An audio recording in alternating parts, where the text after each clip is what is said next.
If it's curved down like a frown, it's concave down. But question, does it have to have both branches of the concave up in order to be concave up? No. In homework, number 1, some of you guys got stuck right away because you're like, decreasing and concave up. How is that possible to only decrease? Well, guys, what would it look like if it was decreasing and concave up? Decreasing means going down, but also with that concavity of concave up. So you could also be a curve like this, right? And it's still concave up. It's just strictly decreasing. Or how can I be decreasing and concave down? Well, instead of having both branches, you would just have the decreasing branch, right? So just because we have the curve that we remember from concave up like a duck, up like a cup, down like a frown, doesn't mean that it can't just be decreasing or just be decreasing instead of the increasing and the decreasing of the concavity. Inflection point we talked about yesterday, the point where concavity changes. Good. Example number 1. We're going to zoom in on him and look at him for just a second. Guys, how are the slopes changing? How are the slopes changing in the first graph? Slopes are increasing. Can someone tell me the y? Hold on, first of all, what's f doing? The function, the original function. How is he behaving? Yeah, f is increasing. How come? What would be our rationale?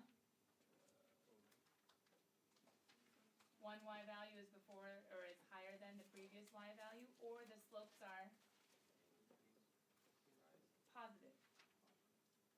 The slope is positive, my f is increasing. But you guys also said, what are the slopes doing? The slopes are increasing. And my question to you was, how do you know?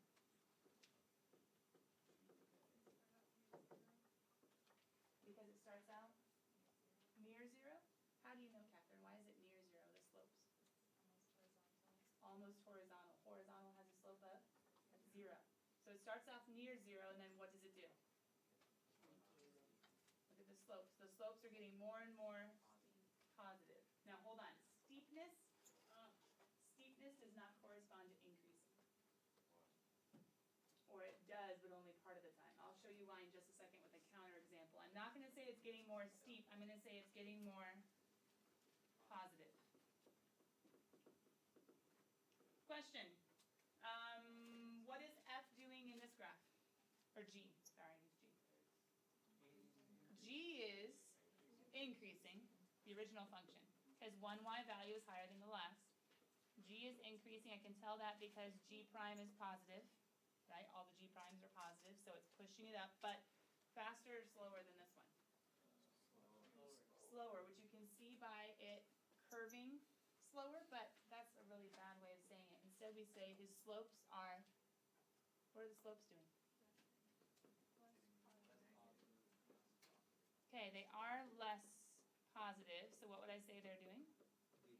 Decreasing. And if slopes are rates, then the rates are getting slower. Works. We'll talk more about motion in chapter 5b. Slopes are positive and they're getting less positive, so a high positive is getting closer and closer and closer to 0. Doesn't mean it has to hit 0, but it's getting less positive. I told you I'd show you a counter example.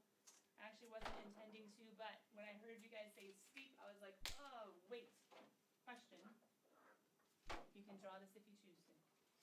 Why are the slopes in this one decreasing?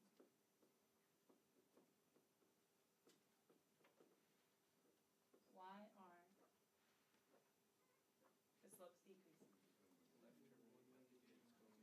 As you go from left to right, they're getting more, and I heard a couple of you say it, more negative. But it's getting steeper in the negative direction. So therefore, it's getting more negative. My slopes are decreasing. This is where you first come like face to face with, oh, stinks. So they're getting more steep, but we say it's decreasing. Yes, because if it goes negative, even if it's like getting more and more and more negative, higher and higher and higher magnitudes, we still say decreasing. So then similarly, if I was to show you something like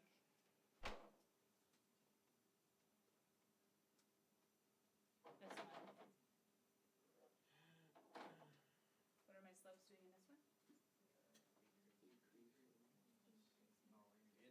Jenny got it. Jenny, how come? less negative? So you could either say less negative or you could say more positive. But it's not positive. Okay, some of you won't like that. So we'll say less negative.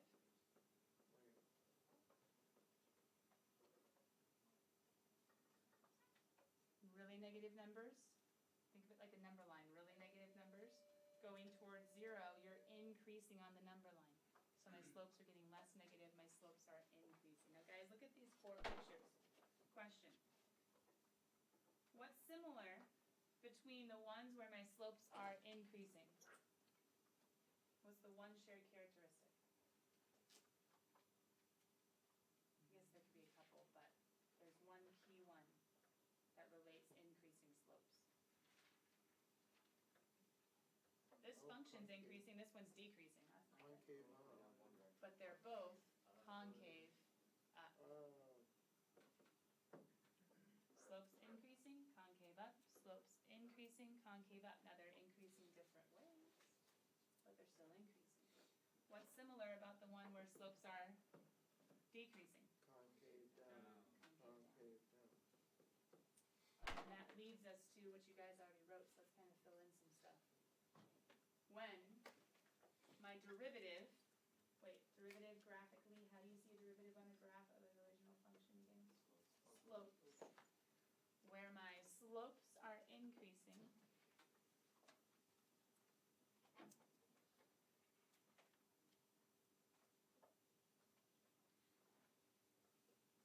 my original function is concave up. But guys, didn't we learn about this word yesterday? Yes. And we said where quantity is increasing, the quantity's derivative is positive. Or where quantity's derivative is positive, that quantity is increasing. What's our quantity today? F prime is increasing, not F. So then that quantity's prime must be positive. But what's F prime's prime? And that's how we get to that conclusion. And we saw this keyword yesterday, decreasing. And decreasing is when the quantity's derivative is negative, or when the quantity's derivative is negative, that quantity is decreasing. So I know that has to be true, but it's F prime's prime again. And that's what brings us to what you guys already wrote down, the concavity test. So whenever a quantity's second derivative is positive, that quantity is concave up. Whenever a quantity's second derivative is negative, that quantity is concave down. Now another application of that is the in-between. The first derivative is increasing, the first derivative is decreasing based on the signs. But we already kind of have a card about increasing, decreasing.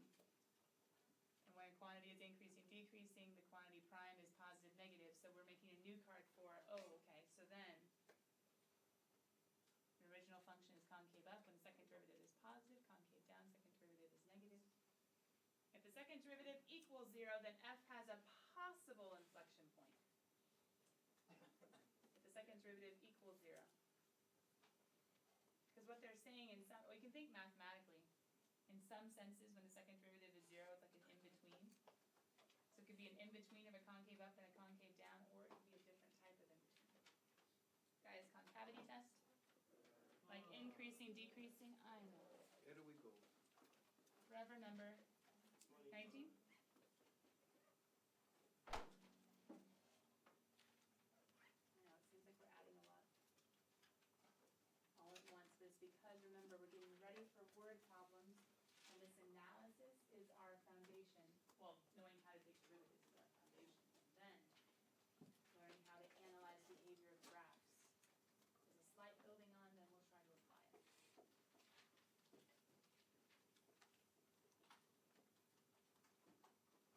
Before we move on, we said down here that when the second derivative equals 0, there's a possible inflection point. That's pretty important, and if for no other reason, in your homework, the 11 through, 28? Yeah. Something like that. Yeah. 11 through 28, you have A, find the increasing intervals. B, find the decreasing intervals. C, find the intervals for which it's concave up. D, where it's concave down. E, inflection points. And we've got to talk about that. And here's a place where AP guys love to make you look dumb, but you're not. So hang in there. I'm going to show you how they're going to try and make a fool out of this, and we're gonna say, not today. Nick,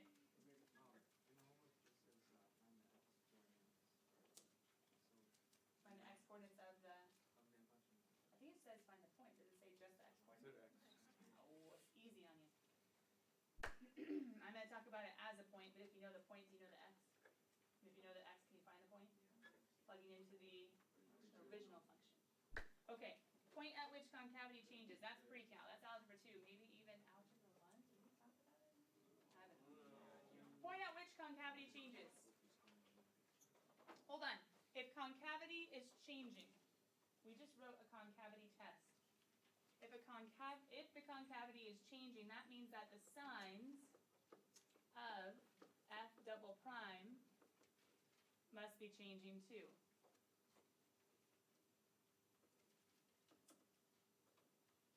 When can the signs of f double prime change? When it's concave. Just choose one. Up. Okay, so it's concave up, and then suddenly it's concave down. So it's concave up, and then it's concave down. What's going on in between that's really thick and gross? Constant. Point of inflection, right? Okay. What's another way that it could change? Concave down and concave up, so therefore second derivative negative and then positive. So we could have something like, still a point of inflection, right?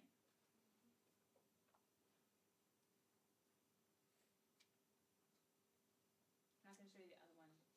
We'll come back to that in just 1 second. But the signs of f double prime are changing. Another way of thinking about it is f prime is changing. I can't spell, I apologize. Is changing from increasing to decreasing or decreasing to increasing. That could also, because they mean the same thing, right? F prime is changing from increasing, the sign of second derivative is positive, to decreasing, second derivative is negative, et cetera, et cetera. Let me show you another graphical example.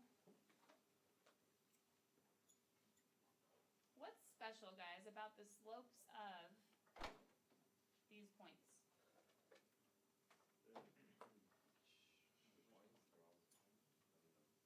What's special about the slopes of the points? We're saying these are like original functions. These are f's, f's, and f's. What's special about the slopes?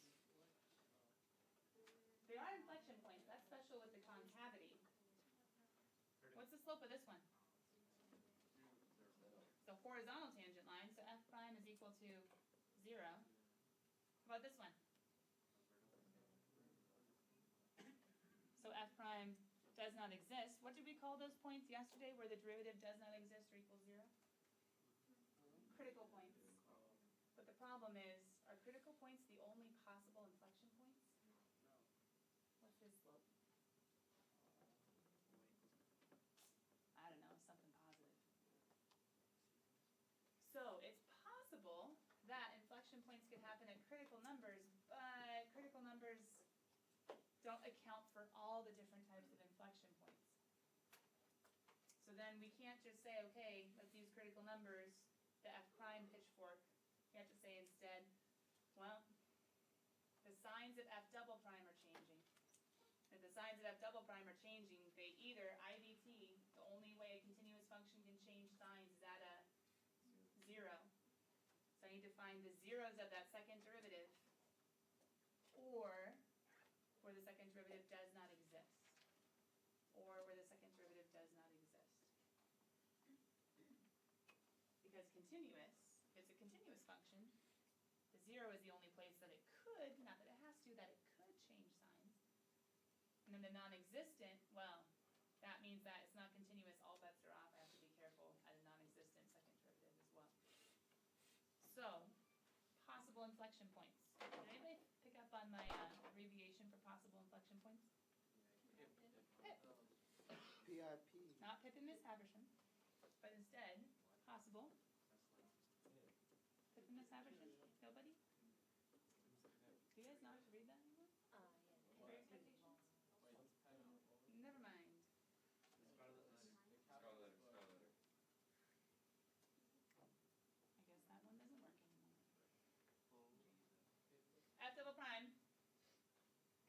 mind doing a pitchfork again? Remind me from yesterday. If it's a rational function, numerator, denominator, numerator equal to 0 is the horizontal tangent. Oh, we're not doing tangents anymore. Okay. The 0 of the second derivative. And the denominator equals 0 is the non-existent of the second derivative. If he's not rational, do I have to worry about a denominator? No. Sorry. Now hold on. There's another condition besides second derivative equal to 0 or dne. The other condition is f has to exist. How could f not exist again? What did we have to check for at the beginning of all of our sign chart stuff? Check for discontinuities of the original, like holes and jumps and sharp points. It exists there. The derivative won't exist. Holes, jumps, vertical asymptotes, right? I have to watch out for my discontinuities. Why am I saying if f of c exists? Ready? Here's how they're going to make a fool out of you. Pay attention. Pay attention. If you don't know a graph, and you're looking at a function, if you don't look at the domain and realize that there is a vertical asymptote, like there is a point at which f does not exist, a discontinuity, and if you figure out the sign of f double prime is positive here and negative here, what might you accidentally say is here? A point of inflection if you don't know he doesn't exist. But guys, can you have a point of inflection at a non-point? Can you have a point of inflection if there is no point to begin with? In order to have a point of inflection, I have to have a point, right? And that's the whole point of having a point. So, I have to have a point. It has to be a point. If it's not a point, it can't possibly be a special point. Are we good? Is that point in that for you? Okay. Those are possible inflection points. Those are pips for my OCD ones. I apologize. There you go. Okay. What does it take? What does it take to be an actual? An actual inflection point. If possible inflection points are 0 and dne's of the second derivative, actual inflection points are going to be at a sign change of f double prime, where the concavity changes. Uh-oh, is that going to write me here? I'll just write this. Just because I don't want them to make a fool out of you, and at some point most of you are going to accidentally make this mistake. I'm just going to say, watch out for discontinuities.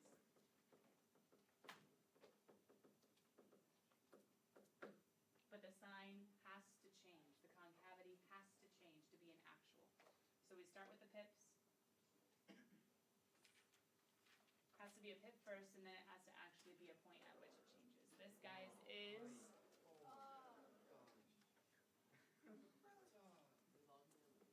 You guys are so much more grumpy than period 1. Either that or they're asleep. 17, 18, 19, this is 20, right?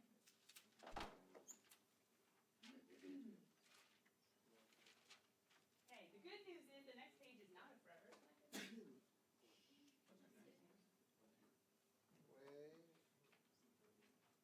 You guys have already written the next page. You already highlighted steps, parts of these. You're already about 7 minutes behind period 1. Check original function for discontinuities. You guys know what to do. Take your original, look at the numerator and the denominator, P of and Q of, and say, hey, where is he equal to 0, right? Those are going to be the discontinuities. Yesterday, I believe, I did a double this and a double that. Watch out for the discontinuities, aka check the domain. Second of all, second derivative, find the pips. The zeros and the dne's. After you've collected the discontinuities and the pips, then we go to our sign chart, just like we did for increasing, decreasing. But this time, we're using the discontinuities and kind of, you can think of it, the critical numbers of the second derivative. But the pips, I'm going to make my intervals on my number line, I'm going to plug in a test point, I'm going to check the signs, and then make a conclusion about the original function's concavity. You guys already have this mostly written down, or you should have it mostly written down, so I am going to our example. This is from numbers 11 through 28. We have A, B, C, D, E. Now I would do A and B, except we don't have much time, so I'm going to go straight to C. And C and D and E are all talking about concavity. Sounds like concavity if you say it fast. So, coming back. Before you ever never got to here. You should have thought about the domain of the function. That's the first thing for increasing, decreasing, and concavity. But he's a polynomial. That's nice because his domain is what? So do we have any discontinuities that might make fools out of us? No. So we're just going to leave them alone. For concavity, I need to solve for my double derivative. And my double derivative is going to be the derivative of my derivative. So, my derivative is 12x cubed minus 12x squared. So I take my derivative again. So I get 36x squared minus 24x. But if I want to find his zeros and d and e for my pips, I wouldn't do it yet until I what? Factor. So I get 3x minus 2. Oh, that's okay. We'll say not yet. Here we go. Do I have to worry about the denominator, guys, and my non-existent points? No. So I say, I still put them there so I don't forget the process. But I say, don't worry about it. What are my possible inflection points? X equals 0 and 2/3. What am I going to do with 0 and 2/3? Like a sign chart. I have my 0, I have my 2/3. I'm going to check the sign. Where am I plugging it in this time? Signs of concavity test, second derivative. And I'm thinking about the behavior, and I can even name it. The second derivative, I'm thinking about the concavity of f. I would plug in test points, right? Just pick one. Doesn't matter as long as it's in the interval negative infinity to 0, 0 to 2/3, 2/3 to infinity. I could plug in like negative 10. Oh, that's a negative, that's a negative, that's a positive. He's concave up. I could plug in a 1/2. 1/2, I'm doing it fast. I think it's a negative. Concave down. I could plug in 10. Oh, that's positive. Concave up. My question to you is, hold on.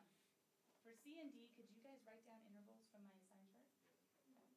For E, he asks for the point of inflection. It's not always true, but in this case it is. If the signs change, concavity changes, and if the points exist, which they do, what are my points of inflection? All right, what are the x coordinates to make those of you that know homework happy? 0 and 2/3, but to find the points, plug it into the original. Whew, we got through one. Guys, listen carefully because you'll want to hear this. Homework 21 is due, attempted by tomorrow, but I will not be giving any sort of homework check or collecting it until Tuesday. Because we need to go over some hard examples tomorrow. All right, we'll